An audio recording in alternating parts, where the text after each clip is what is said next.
இந்த வடவள்ளி பகுதியிலே ஆர்கெஸ்ட்ரா கலை நிகழ்ச்சிகள் மிகப்பெரிய சாதனைகளை செய்து வந்து கொண்டிருக்கின்றவர் தேசிய உரிமை இயக்கத்தினுடைய தலைவர் அவர்கள்.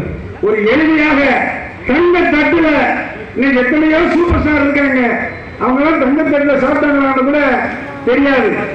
ஆனால் அன்றைய சூப்பர் ஸ்டார் தியாகராஜ பாரதிய ஐயாவுடைய பேரன் இதோ உரையாற்றுகிறார். அனைவருக்கும் வணக்கம். வணக்கம். சர்வதேச ஊழல் ஒழிப்பு தினம் இன்று கடைபிடிக்கப்பட்டுள்ளது.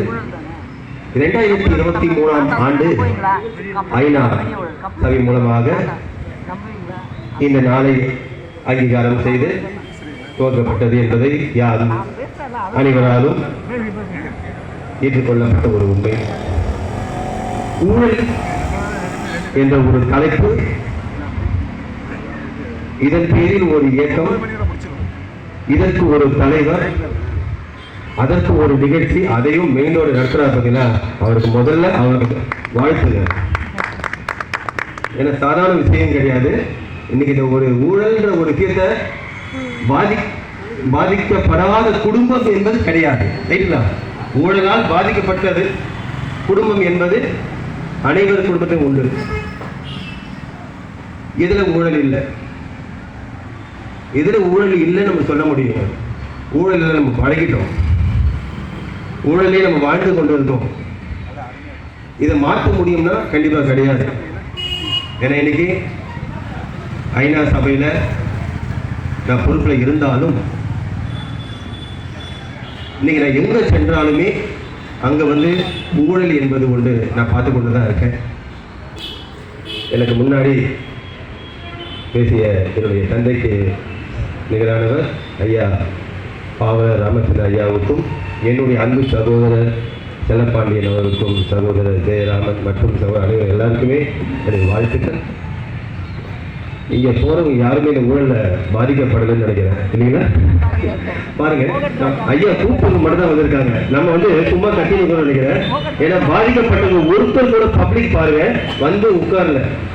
நமக்காக ஒருத்தங்க கத்துறாங்க, நமக்காக ஒருத்தர் மேடையில போட்டிருக்காங்க, இல்லைங்களா? காலையிலிருந்து மனுஷன் நடையா நடந்து கத்தவும் கத்திட்டு உட்கார்ந்துருக்காரு. அவரே சோர்ந்து போயிட்டாரு. பார்க்கும் போது என்ன சொல்றது, 2024 பார்க்கலாம், 2024 பார்க்கலாம். அப்படி பார்த்தா ஒட்டு மொத்தமா காலி பண்ணிட்டு வர போன கட்டிலாங்கடா. ஏன்னா சுனாமி வந்தது போல 2020 அந்த 26 அந்த திருப்பி ஒரு சுனாமி கொண்டு வந்தாலும் கொண்டு வந்துருக்கீங்களா? பாத்துக்கலாம். ஓகே, இந்த ஊழல் என்பது நமக்கு இல்லையா வளர்ந்து போச்சுங்க. ஏன்னா மாற்ற முடியாது. இன்னைக்கு குழந்தைங்களை படிக்கும் போது நம்ம ஒரு சீட் எடுக்கிறோம் பார்த்தீங்கன்னா, கல்லூரி ஆகட்டும், பள்ளிக்கூடம் ஆகட்டும், மருத்துவர் ஆகட்டும், எல்லா விஷயத்திலையும் நாமளே பழகி கொண்டு ஒரு விஷயம் தான் ஊழல். ஏன்னா அடுத்தவங்க முன்னாடி நம்ம முன்னாடி போயிடணும்ல, நமக்கு சீட்டு கிடைச்சிடணும்ல, நாம இருக்கணும்ல அப்படின்னு நினைச்சு நம்ம என்ன செய்யறோம்னா, நாமளே லஞ்சம்னு ஒரு அங்கீகாரத்தை கொடுத்து நம்ம பழகி கொண்ட ஒரு உண்மைதான் இந்த ஊழல். நம்ம இன்னொருத்தர் குறை சொல்றது முன்னாடி நாம திருத்திக்கணும். என்ன கொஞ்சம் லேட் ஆகும் போது, இல்லைன்னா நமக்கு கிடைக்காம அடுத்த வாடி கிடைக்க போகுது, நெக்ஸ்ட் சாய்ஸ் பார்க்கலாமே அப்படின்ற ஒரு எண்ணம் இருந்தா கண்டிப்பா ஊழலை நம்ம எதிர்க்க முடியுங்க. ஆனா ஊழலை நம்ம என்ன செய்யணும்னா கத்தி கத்தி கத்தி கத்தி பார்க்கணும். அப்படி பார்த்தீங்கன்னா ஒவ்வொரு சட்டமன்ற தேர்தலிலும் நம்ம செல்லப்பாண்டியன் போன்றவங்களோ இல்ல நம்ம ஜெயராமன் போன்றவங்களோ இருக்கிறாங்க, நிறைய சகோதரர்கள். அவங்க ரவியன் இருக்கிறாங்க, ரவியன் போனவங்களோ கண்டிப்பாக எலெக்ஷன்ல நெல்லு சட்டத்தை போயிருக்க வேண்டியவங்க. ஏன் அவங்களாம் போக முடியல? ஏன்னா அவங்களுக்கு தெரியல, கையில் எடுத்து இல்லை, கொஞ்சம் பழகி வேண்டியதுதான் இல்லைங்களா? ஏன்னா டெபாசிட் பணம் கூட திருப்பி கிடைக்க மாட்டேங்குன்னு நினைக்கிறேன். சரிங்களா? டெபாசிட் பணமே நமக்கு கிடைக்க மாட்டேங்குது அப்படின்ற மாதிரி தான் ஆயிடுச்சு. உண்மையான சமூக போராளிகள், சமூக அக்கறை கொண்டவர்கள் விஸ்வரூபம் எடுத்தாங்கன்னா கண்டிப்பா மாற்றம் வரும். மீண்டும் ஒரு புரட்சி வர வேண்டாம், மீண்டும் ஒரு சுதந்திரம் பிறக்க வேண்டாம், அதற்காக மீண்டும் நாம் உயிர் தியாகம் கொடுக்க வேண்டாம். அதற்கு நாம தான் முதல்ல அங்கீகாரம் எடுக்கணுங்க. ஒரு சின்ன ஒரு விஷயம், அண்மையில இப்போ கலைமாமணி விருது எல்லாருக்கும் கொடுத்தாங்க தெரியும். அப்ப எத்தனை பேர் உண்மையாவே கலைமாமணி பட்டத்துக்கு அப்ளை பண்ணாங்கன்னு தெரியும்? எத்தனை பேருக்கு லஞ்சம் கொடுத்து கலைமாமணி பட்டம் வாங்கினாங்க தெரியுமா? அதே போல காலேஜ்ல கல்லூரியில எத்தனை பேருக்கு வெளியிலே உட்கார்ந்து இருப்பாங்க மீடியேட்டர்ஸ். நீங்க டொனேஷன் என்ற பெயர்ல, நன்கொடை என்ற பெயர்ல பணத்தை வாங்கி கொண்டுதான் சீக்கிரம். அதுக்கு பேர் அன்பளிப்பு. எவ்வளவு நல்ல வார்த்தைகள்ல அன்பளிப்பு இந்த ஒரு வார்த்தையை வைத்துக்கொண்டு நம்ம என்ன செய்யணும்? டீசெண்டா அப்படியே போயிடுறோம், வேஸ்டா. இதை நாமளே வளர்த்துட்டோம்.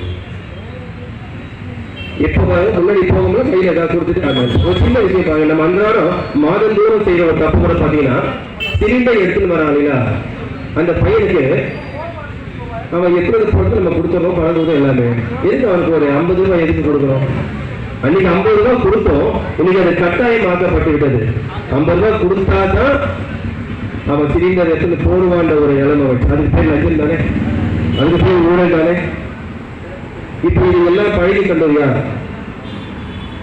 நாம தான் இதை பழகிட்டோம். இதை மாற்றணும்னா இங்க மேல போட்டிருக்கா பார்த்தீங்கன்னா, இதே போல இந்த எம்எம்ஏ மட்டும் கிடையாது, ஒவ்வொரு தெருவிலையும் இந்த ஊழல் எதிர்ப்பு தினம் கொண்டாடப்பட வேண்டும். எத்தனை ஊழலை கொண்டாடுறாங்க இந்த விழாவை? இது கொண்டாடப்பட வேண்டிய விழா. ஏன்னா நிறைய பேர் வளர்ந்து போயிடுச்சு. இதான் எல்லா வீட்லையுமே ஊழல் இருக்குது, எல்லா வீட்லையும் இருக்குது ஊழல். ஊழல் இல்லாம எங்கேயுமே இல்லை. லஞ்சம் பெருகி போயிடுச்சு. எங்க போனாலும் நம்ம சீக்கிரம் முடியணும், பணிய முடியலன்னா நம்ம பணம் கொடுத்தாதான் அங்க முடியுது என்ற ஒரு கட்டாயம் ஆக்கப்பட்டுகிறது. அதை இன்னைக்கு வருகிற ஒவ்வொரு சமூக ஆர்வலர்களும் தைரியத்தோடு இந்த 2026ஆம் ஆண்டு சட்டசபை எலெக்ஷன்ல நில்லுங்க. உங்களுக்கு முழு சப்போர்ட் நான் எல்லா மாவட்டத்திலையும் என்னுடைய பணியாற்றலை நான் கொடுக்குறேன். எந்த வகையில் ஒரு சப்போர்ட் வேண்டும் என்றாலும் என் வீட்டை கதவை தட்டுங்க. உங்களுக்கு நான் கண்டிப்பாகவே என்னை சார்ந்தவர்களும் என்னுடைய சமூகத்தை சார்ந்தவர்கள் அனைவருமே உங்களுக்கு துணையாக நிற்பாங்க. நமக்கு என்ன மற்றவங்க தானே, நமக்கு என்ன பிரச்சனை, மற்றவங்க தானே சொல்லி நம்ம விட்டு விட்டுதான் இன்னைக்கு வளர்ந்து நிற்குது. அன்னைக்கு வெள்ளையர்கிட்ட நம்ம சுதந்திரத்தை பெற்றோம். இன்று யாரிடம் நாம் சுதந்திரம் தர வேண்டும் என்பதை நாம் தான் முயற்சி செய்கிறோம். மீண்டும் பாருங்க, இப்போ தலைவர்களுக்கு பற்றாக்குறை தமிழகத்தில் கேட்டீங்களா? நிஜம் தானே, தலைவர்களுக்கு பற்றாக்குறை. தலைவர்கள் இல்லையா? புதிய ஒரு தலைவர் தான் வேண்டுமா? அதுக்கு பின்வாங்க இல்ல ஒரு தெரியுங்களா? ஏன் நீங்க தான் தலைவர்கள் இல்லையா? தினமும் அவர் கழுத்துல பாத்தீங்கன்னா அந்த ஒரு பாட்டுடைய சின்னத்தை போட்டுன்னு பரப்புறாரு. எத்தனை பேர் இன்னைக்கு அதை பார்த்துட்டு திரும்பி இருக்கிறாங்க? நான் கேட்கறதில்ல. ஏன்னா கரெக்டா அந்த 10 மணிக்கு முடிஞ்ச உடனே அது முதல்ல போயிடணும். 12 மணிக்கு ஆன உடனே எங்கேயும் டாஸ்மாக் இருக்கணும். நைட்டு 10 மணிக்கெல்லாம் பார்த்து டாஸ்மாக் இருக்கணும்னு சொன்னது. அதுல பாத்தீங்கன்னா 10 ரூபாய் ஒரு இன்னைக்கு ஒரு பெரிய விஷயம் ஆயிடுச்சு. 10 ரூபாய் கொடுத்தாச்சும் இன்னைக்கு வாங்கணும்ன்ற நிலைமையில போயிட்டாங்க. மது என்ற அரக்கனையும் விரட்டணும், லஞ்சம் என்ற அரக்கனை விரட்டணும். முக்கியமாக வீட்டில் தமிழை பேசணும். குழந்தைகளிடம் முதல்ல பாய் சொல்லாதீங்க, தேங்க்யூ சொல்லாங்க, அங்கிள் சொல்லுங்க. இந்த வார்த்தையெல்லாம் நிறுத்திட்டு முதல்ல குழந்தைங்க வணக்கம் என்ற ஒரு வார்த்தையை சொல்லிக் கொடுங்க. இந்த வார்த்தை முதல் ஏன்னா நம்ம தமிழ் பண்டைய குழந்தைகிட்ட பசங்கிட்ட இன்னைக்கு இருக்கிற மாணவர்களிட்ட மறந்து போய்விட்டது. முதல்ல வணக்கம் என்ற ஒரு மொழியை கற்றுக் கொடுங்க. அதே மாதிரி போகும்போது நன்றி என்ற ஒரு வார்த்தையை கற்றுக் கொடுக்கணும். இப்படி சில பண்புகள் போய்விட்டது. அதே போல பாருங்க, பசங்க என்ன செய்யறாங்க, அந்த சில்லறை காசு அன்னைக்குலாம் நம்ம கிட்ட காசை கொடுக்கும் போது அது பெரிய விஷயமாக ஆசீர்வாதத்தோடு இருந்தது. இன்னைக்கு அந்த பிள்ளைங்க லஞ்சம் பிள்ளைங்க கிட்டேயே இன்னைக்கு வளர்ந்து விட்டது. லஞ்சம் என்ற குழந்தைங்க மாணவர்கள்கிட்டே இன்னைக்கு இருக்குது. லஞ்சம் இருக்கு. வாத்தியாருக்கு ஏதாவது கொடுத்தாலும் மார்க்கு நல்லா போடுவாங்க. அப்படின்ற ஒரு நிலைமை இன்னைக்கு வந்துருச்சு. எங்க சொல்றாங்க பிள்ளைங்கள, ஏன் என் வீட்டுக்கு பசங்க சொல்றாங்க, ஏன் வாத்தியாருக்கு ஏதாவது கொடுத்துட்டா கொஞ்சம் மார்க் அட்ஜஸ்ட் பண்ணிக்கிறாங்க. எப்படி இருப்பாங்க? அப்போ லஞ்சம் என்பதும் இன்னைக்கு சாதாரணமாக ஆகிவிட்டது. இதை மாற்ற வேண்டும் என்றால் ஒவ்வொரு வீட்டிலும் உறுதிமொழி எடுக்க வேண்டும். இல்லைன்னா இவரை போல யமதர்மன் போல ஆட்கள் சுனாமி போன்ற ஒரு நேரம் மீண்டும் வந்துடும். இந்த மாதிரி இங்க மட்டும் பேசுறதை பற்றாது. நாகராஜன் அவர்களும் நம்ம செல்லப்பாண்டியன் அவர்களும் இவங்களை போல இவங்க மட்டும் கோல் கொடுத்தா பத்தாது. இவங்களோட இருக்கவங்க மட்டும் கோல் கொடுத்தா பத்தாது. மக்கள் அடுத்த வாடி உட்காரணும். இந்த மக்கள் சேர்க்கலாம். ஒண்ணே இல்லை, இங்க ஒரு 100 பேருக்கு புடவை தர சொல்ற கூட்டம் சேர்ந்துடும். ரைட்டுங்களா? 100 பேர் புடவை மட்டும் கொடுக்க சொல்லுங்க, கூட்டம் வந்து சேர்ந்துடும். இன்னைக்கு ஒரு சாப்பாடு போட சொல்லுங்க, கூட்டம் வந்து சேர்ந்துடும். ஒரு 500 ரூபாய் கொடுக்க சொல்லுங்க, கூட்டம் வந்து சேர்ந்துடும். ஆனால் இவங்க இத்தனை பேர் உட்கார்ந்து பாத்தீங்களா, 10 பேருக்கு போனாலே போதும். உண்மையான நம்முடைய கருத்துக்கள் வீட்டுக்கு போயிடும். ஒரே ஒண்ணுதான், தயவுசெய்து நம்ம குழந்தைங்க சொல்லுங்க, நம்ம குழந்தைங்க முதல்ல சொல்லணும், யாருக்குமே இனாம் என்ற ஒரு வார்த்தையை அழிக்கணும். இனாம் கொடுக்காதீங்க, யாருக்குமே இனாம் கொடுக்காதீங்க, இலவசம் என்று கொடுக்காதீங்க. கொடுக்கணும் எண்ணத்தை வந்து கற்றுக் கொடுங்க, ஆனால் லஞ்சத்தை கற்றுக் கொடுக்காதீங்க. லஞ்சம் என்பது நம்மிடம் இன்று முதல்ல அகன்று வேண்டும். அப்ப நம்ம எல்லாருமே குறை சொல்லலாம். குறை சொல்லும்போது நம்ம முதல்ல இப்படி பார்க்கறது முன்னாடி நம்மள முதல்ல பார்க்கணும், நாம என்ன குறை செஞ்சிருக்கோம். நாம வந்து கண்டிப்பா நாம செய்யாம என்ன சொல்லுங்க, லஞ்சம் நாம தான் அதுக்கு ஒரு அங்கீகாரம் கொடுத்தது, நாம தான். நாம முதல்ல மாத்திக்கணும்.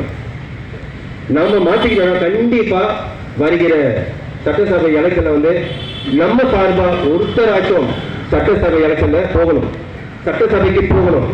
போக வைக்க முடியும் இல்லையா? அது ஒருத்தரை நம்ம தேர்ந்தெடுக்கிறோம். நமக்காக குரல் கொடுத்த ஒரு நபரை நம்முடைய சமுதாய அக்கறை கொண்ட மக்கள் அவர்களை ஒருத்தரையாக நம்ம இந்த வாட்டி அனுப்புவோம் என்ற உறுதிமொழி ஏற்று மிக விரைவில் மாற்றம் காண வேண்டும். அது நம்மிடம் உள்ளது. அரசியல்வாதிகளையோ அரசாங்க அதிகாரிகளையோ காவல்துறை நண்பர்களையோ இல்லை மருத்துவர்களையோ மற்ற யாரையுமே நம்ம குறை சொல்ல வேண்டாம். நாம கரெக்டா அனுபவிக்க, நாம எதிர்த்து வச்சுங்க, கண்டிப்பா நம்ம வாங்க மாட்டாங்க. கொடுக்க முடியாது என்ற ஒரு எண்ணத்தை கொண்டு வாங்க. அப்படி கேட்கிறாங்களா? இன்னைக்கு சோசியல் மீடியா நல்லா பரவிச்சுங்க. சோசியல் மீடியா பரவிச்சு, எது வேணா போட்டோ கொடுங்க, எது வேணா வீடியோ எடுங்க, அப்லோட் பண்ணுங்க. அவங்களுக்கு நம்ம அதாவது தொலைக்காட்சி தான் உங்களுக்கு இது அரசாங்கத்துக்கும் மற்றவர்களுக்கும் துணை போகும். சோசியல் மீடியா துணை போகவில்லை. சோசியல் மீடியாவும் சப்போர்ட் பண்ணுங்க. கண்டிப்பாக நம்முடைய செயல்கள் வெற்றி பெறும். வாழ்க பாரதம். நாளை விடியட்டும். கனவுகளோடு காத்திருக்கும் மாணவர்களுக்கு என்னுடைய வாழ்த்துக்கள். என்னுடைய குருநாதர் டாக்டர் அப்துல் கலாம் அவர் கண்ட கனவு கண்டிப்பாக நிறைவேறும். வாழ்க பாரதம். நன்றி.